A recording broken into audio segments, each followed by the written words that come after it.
Welcome to Building Better Cities, the podcast where we explore the evolving landscape of urban development and the crucial role that infrastructure and real estate investments play in shaping our communities. I'm your host, Kate Gasparo, and in this episode, we dive into the ways that mobility shapes our urban life. Our guest, Lauren Mattern, has led groundbreaking travel demand management, or TDM, programs with major transit agencies like San Francisco's MTA and Transport for London. TDM is the suite of strategies that incentivize how and when people travel to and through a city. From transit vouchers to congestion price parking to investments in bike infrastructure, all of these strategies help relieve traffic, build more equitable travel networks, and reduce carbon emissions. As the co-founder of Journey, a transportation strategy firm, Lauren blends human behavior, infrastructure investments, economics, and policy to influence transportation choices in cities across the country. Together, we explore how investing in TDM, especially in changing market conditions, can help us build better cities. You've spent nearly 20 years in the mobility industry, leading some cutting-edge programs in some of the largest and most mature transit agencies. So, San Francisco's MTA to Transport for London. How did you get into the mobility sector, and how has your perspective changed over time? Well, gosh, it's been just a hair under 20 years. My short reaction to the career is that it's been a really good field for practical optimists. I got started in the mobility sector sort of by accident, graduating with an urban design focus, working in general city planning, and then post 2008 crash, there were just a lot of transportation jobs relative to the rest of the industry. A lot of folks gravitated that way. For me, I was doing a lot of general city planning work, and I heard that the city of San Francisco was going to implement some big ideas in the transportation world. And these were Dr. Shoup's ideas from that book, The High Cost of Free Parking, and all of his research. I could not have explained it at the time. It sounded really fun, translating these very academic, heady ideas and wrestling them into reality. So I just listened to my gut on that, even though I had no experience with parking and TDM, and I thought I didn't stand a chance. But yeah, it was a great fit my pragmatic bent, my idealistic bent, and no regrets.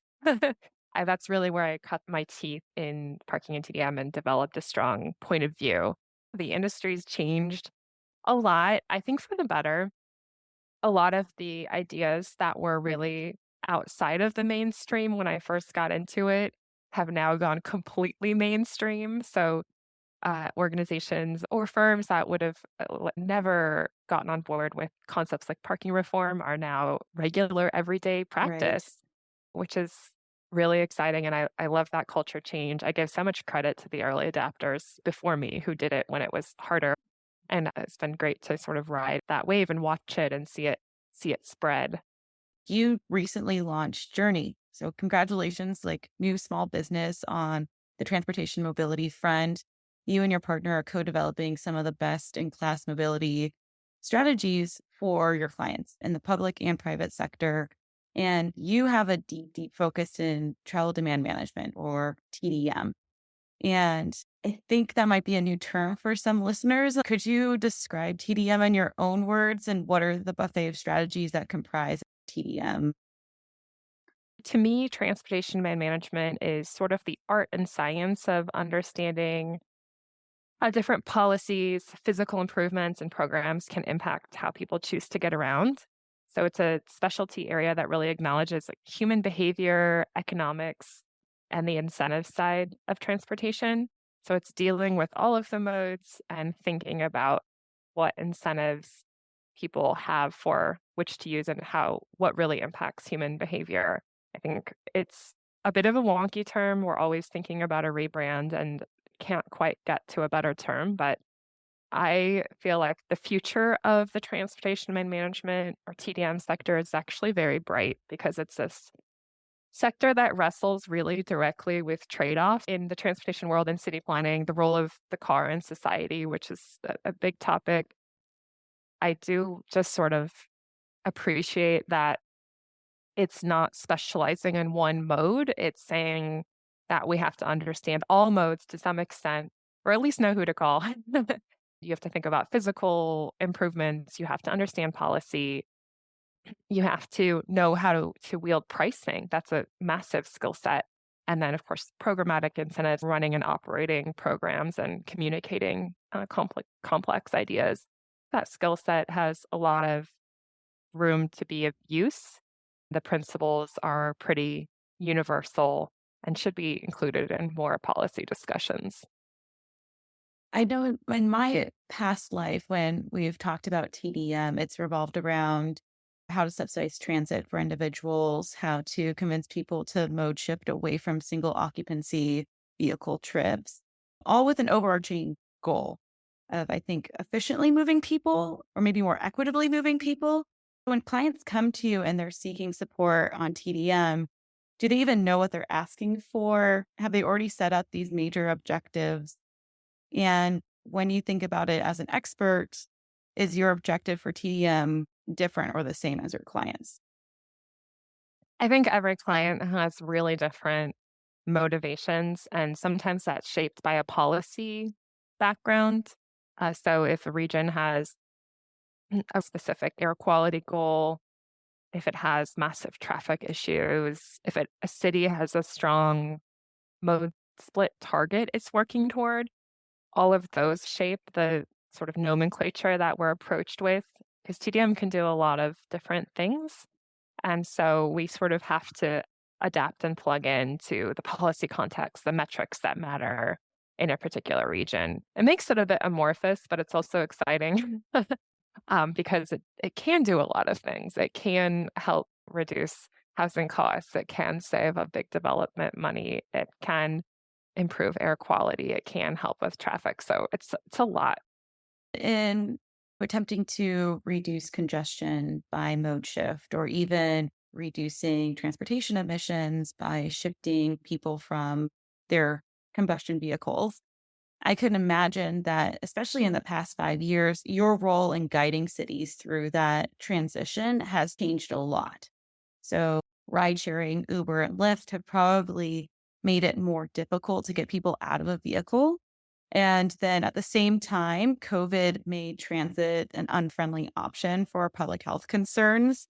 What types of shocks have been most significant in how you've guided cities? And what types of shocks do you anticipate seeing in the next 3 to 5 years?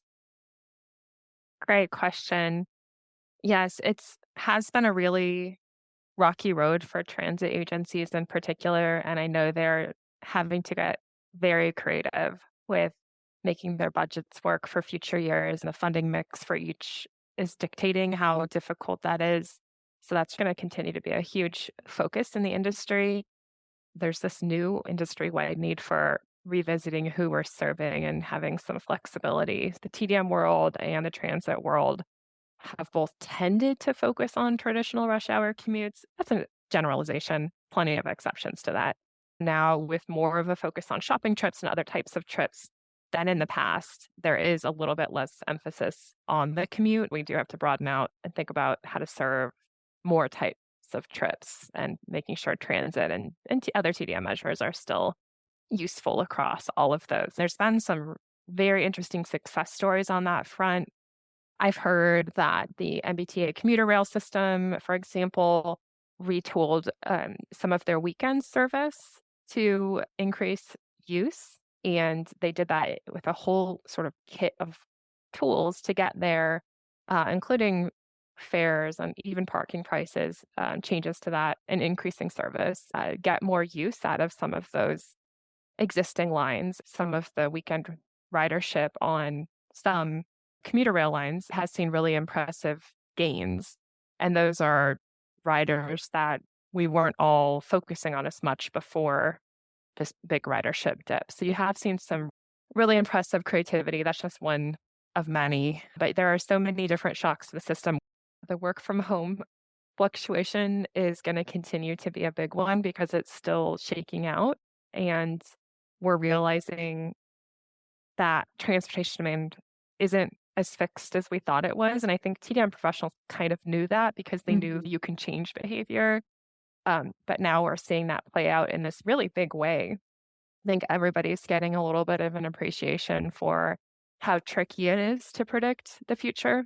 You're seeing a ton of new delivery modes in some cities. Some cities in the US you go to and you'll see like 10 different types of bikes or small vehicles delivering goods, all intermixing. That hasn't hit every city, but it's quite a shocking pace of change there and really interesting. Lots of positives there, and then lots of friction issues. And then the last one everybody talks about is, of course, autonomous vehicles, which I feel like over the last 10 years has been just in the back of everyone's mind. And, we've somewhat been impatiently trying to predict how it'll all play out. I'd say the timelines are just as fuzzy as ever. Some tech luminaries saying 2 years, highly doubt, and then some saying 30 years to see major rollout. And so I think there's all kinds of unpredictable scaling hurdles that make it impossible to guess, Mhm. including like, a lot of security issues. Yeah. I think even with the longest timeline you could think of for it, and even just partial deployment, like only self-parking, there's still just so much to pay attention to there, specifically for parking and traffic, because you are starting to decouple the destination from the driving trip. So if you're building a new parking garage today, you know better than anybody how long you think it's going to exist. And these are very long-term decisions. I think even with a tech skeptic hat on, it's still a really valuable conversation to have with autonomous vehicles. We do need to at least think through what will happen if the cost for driving plummets in that Mhm. scenario and what that will mean. It would mean a lot more traffic, and we need to be prepared for the downsides of that as well. So there's just a lot to think through. It's an exciting time to be in the industry, and we've learned some lessons about not to overreact to too many quick trends. Yeah, it's interesting to hear you talk about the disaggregation of parking and trips. I know that you cut your teeth on parking policy in San Francisco at the beginning of your career, and it's a huge component of TDM. It's also one of the most controversial topics of land use, and personally, my least favorite part of living in a city. Working in real estate, I know that a parking spot could cost you around $30,000 for a surface spot and upwards of 70K for a structured spot. So we were always trying to make the trade-off. Is it worth it to invest in TDM to alleviate or reduce the parking demand that we're seeing at a new development? And is it possible through your work that we could even use TDM to the extent that you dramatically reduce the need for parking and alleviate that pressure on land use for other desired uses like public space, affordable housing, third spaces? And what would it take to get there? Yes, I'm glad you mentioned parking because it is probably the most important lever to get right. If you don't tackle that as part of a TDM strategy, the other components just may not work as well. It's critical. Every parking space not only has a high cost, but it's creating a direct incentive for an auto trip to that site, usually a few per day, depending on the land use nearby. So we do need to think wisely about where we want those trips to happen and when and how many. The cost implications of building parking are very real. The infamous book in our industry is called The High Cost of Free Parking. It's just astounding when you start to model out the cost and then think about what you could do with that funding. The numbers you gave, 30K, 70K, if you start to even annualize that over a certain period of time and spend half of it on other options, it's a pretty big budget to do big things.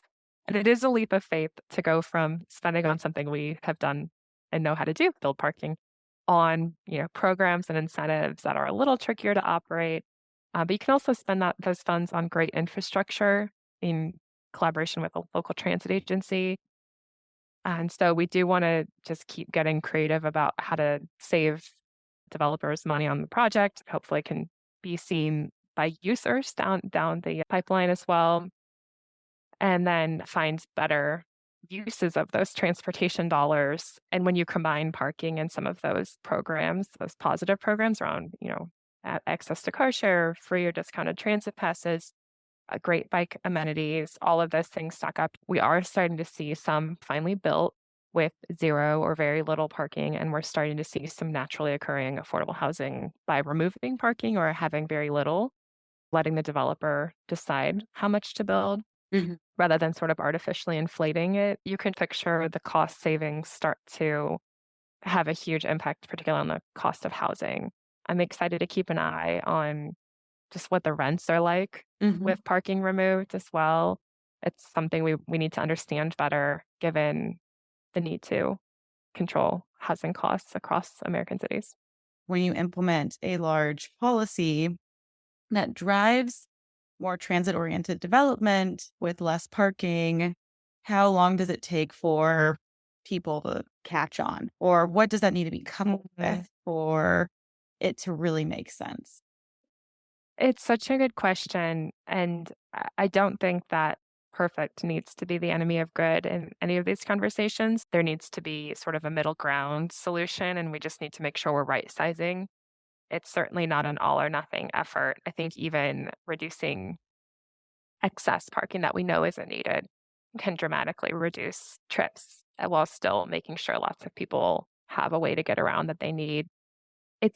I think all of those questions also come down to regional growth and regional modeling because we're making these built environment decisions that are going to last for decades, Mhm. and we know a lot's going to change. But also, it needs to work for now. You'd say some cities coming up with creative on-street permitting solutions to bridge the gap. Mhm. New projects are happening, and they're sort of self-selecting to some extent. They might fill this market need for people who know they don't need the second car or any car and are open to that. And I think we should be honest about, what's moving the needle or not and think about plugging some of the gaps. We're all sort of learning as we go on this. It's a topic where the more we can get data and hear what's working, the better. I think understanding what's getting built in new development and how it's getting used is tricky because there's not a universal database where we can see it. I'm always gathering bits of information so that we can make sure we're learning from what's working as these projects hit the market. Yeah. In your past work, you've talked about price parking to drive TDM outcomes as it relates to on street and off street. And I just want to focus a little bit about on street parking and how that has a lot of synergies with curb management, especially as deliveries are taking off. You're getting Amazon deliveries in the middle of the day, food deliveries, especially with work from home. And then there's also been this historic challenge of how do you maintain on street parking for local businesses on commercial streets, but also provide multimodal access with bike lanes and making sure that all of these modes can live together and serve a thriving economic street. Can you talk through curb management and your recent work with TFL in London and how policies have to be crafted to meet all those different and maybe competing needs on the curb? Curb management has been a natural evolution. Cities are realizing that their curb allocation across the whole city, so how much space goes to what, maybe doesn't match their goals. So for example, a city that wants a 50% non-driving mode split could notice that 95% of the curb space is used for free car storage for private vehicles, and they want to rethink some of that and then meet the many other goals that you mentioned. And that of course, tons of new pressure. We kind of forget how much the industry's changed until you zoom out and think about Yes. the fact that these new delivery vehicles haven't been around so long. So there is a lot of variety and access pressure in addition to the old classics. Cities are trying to figure out what the curb is, and they need to translate their mode shift or TDM goals directly to it. It's also a connector, it's part of the street system. It needs to get things through smoothly.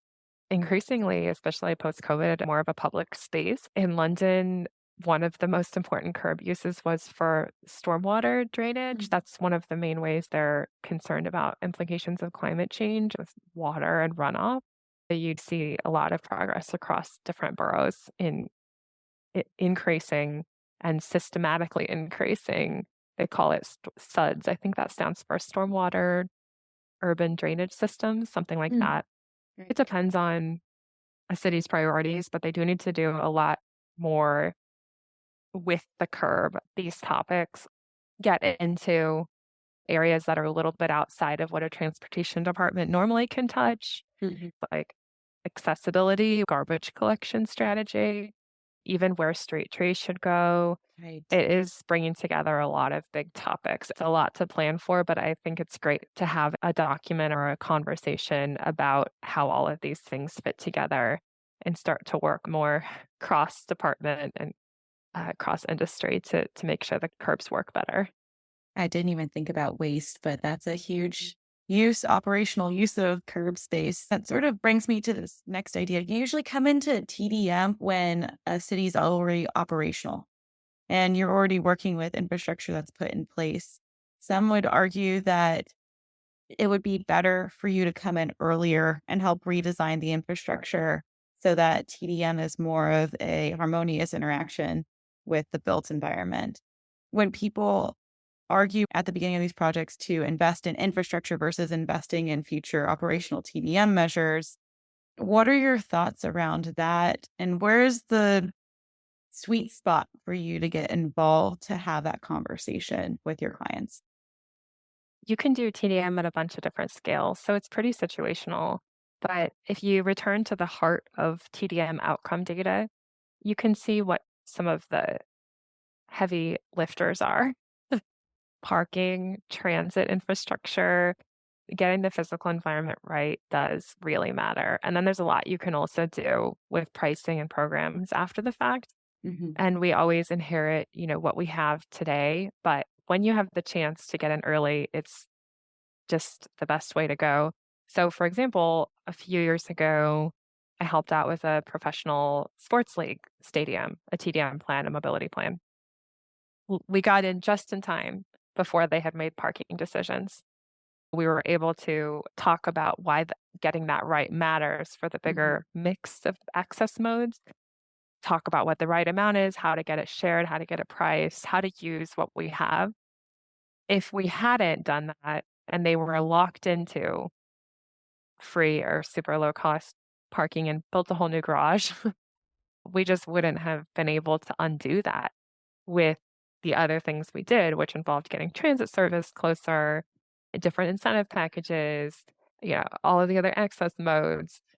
So you can bake in bad infrastructure that's very hard to undo. So getting that right is critical anytime I can enter the conversation before the parking is built. I'm very happy. Since you've worked in cities all over the world, like San Francisco, London, Austin, and now Chicago, I can imagine that those strategies look different in each of these different contexts, given density and transit access and demographics. What are some of the driving factors that influence how you address mobility in each of these different cities? It's really humbling trying to predict which city is going to make big policy progress and which are going to get stuck. Sometimes it seems almost like an alchemy or like lightning striking. You'll see a city suddenly make a lot of progress. There is a lot going on behind the scenes to make that happen. Some of the biggest policy wins haven't been where you might have predicted. Politics, how power is wielded, and funding for big changes really differs city by city.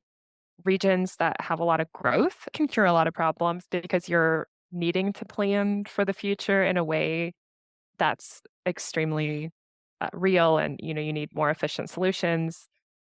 But then some of the different strategies and principles are really similar. The land use context will really dictate which type of solutions you can implement in what time frame.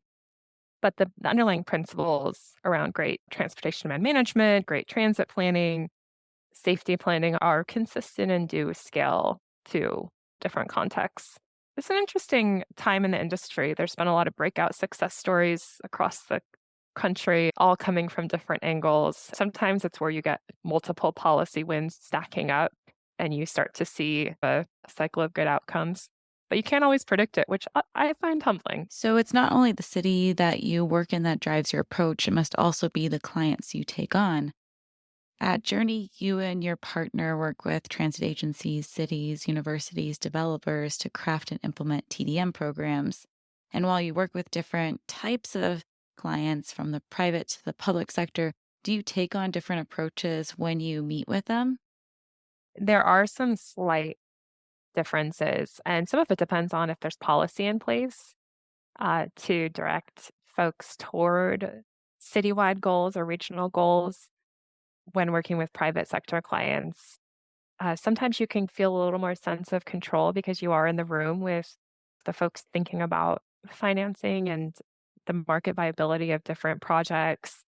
And so you can feel a little more connected to helping them, think through costs. And then if you have a city's established goals to point to that are well documented, you can help sort of broker between those and think about win-wins for, a private client, a city, often a transit agency. So you're often in a sort of a peacemaker mode, which I think is very satisfying.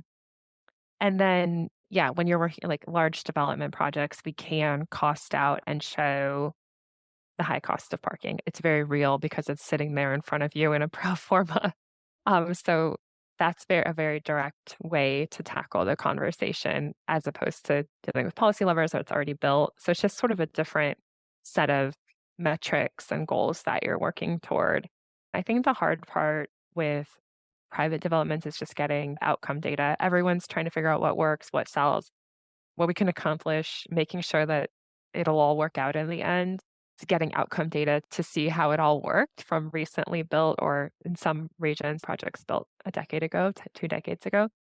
This role of a TDM practitioner as sort of a referee between modes, as somebody who's really shooting for some of these ambitious city goals or regional goals around mode split or greenhouse gas reduction, better air quality, but then translating it to reality and having to make a project work.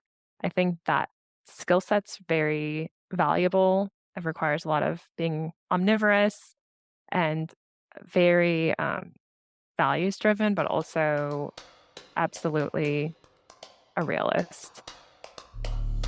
Thanks for tuning in to Building Better Cities. If you enjoyed today's conversation, be sure to hit subscribe so you never miss another episode. And if you could help spread the word by sharing with someone, it would mean so much to us. To learn more about our work, check out buildingbettercities.com. We're excited to keep the conversation going. So until next time, let's keep building better cities together.